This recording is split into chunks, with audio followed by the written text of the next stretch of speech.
గురుగారు, ఈ వారం వృషభ రాశి వారికి ఎలా ఉంది? వృషభ రాశి వారికి దివ్యమైన కాలం కొనసాగుతోంది. 5 గ్రహాలు బ్రహ్మాండంగా యోగిస్తున్నాయి. 6వ రాశిలో చంద్రుడు, 2లో గురువు, 8లో శుక్రుడు, ఏకాదశంలో శని, దశమంలో రాహువు. శుభప్రదమైన కాలం కొనసాగుతోంది. మంచి జరగడానికి ఎక్కువ అవకాశం ఉన్నది. వచ్చిన ప్రతి అవకాశాన్ని మంచి పనులకై సద్వినియోగం చేసుకోవాలి. ఆత్మవిశ్వాసంతో పనిచేయండి. ఏది లోతుగా ఆలోచించకండి. ఏకాగ్రతతో ముందుకు సాగండి. కృషి చేస్తూ పోతే కాలమే కొన్నాళ్ళకి గుర్తిస్తుంది. మనోబలం సర్వప్రధానం. ఆర్థిక అంశాలు అనుకూలంగా ఉన్నాయి. ఏకాదశంలో శని మనం చేస్తున్న పనుల్లో కార్యసిద్ధిని ప్రసాదిస్తారు. ఉద్యోగులకు మేలు జరుగుతుంది. క్రమంగా మీ ప్రయత్నాలు సఫలీకృతం అవుతాయి. జాగ్రత్తగా, నైపుణ్యంగా పరిస్థితులను అర్థం చేసుకుంటూ ముందుకు సాగండి. సంతృప్తికరమైన ఫలితాలను సాధించే వీలు కలుగుతుంది. సమాజంలో తగినంత గౌరవం లభిస్తుంది.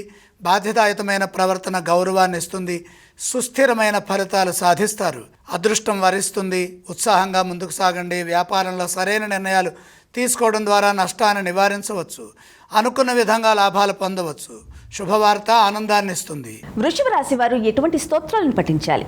వృషభ రాశి వారు లక్ష్మీ అష్టోత్తరం చదువుకోవాలి. వృషభ రాశి వారు ఏ ఆలయాన్ని సందర్శించాలంటారు? మహాలక్ష్మి అమ్మవారిని దర్శనం చేసుకుంటే కలిసి వస్తుంది. ఎటువంటి దానాలు చేయాలి? దానాలు అవసరం లేదు.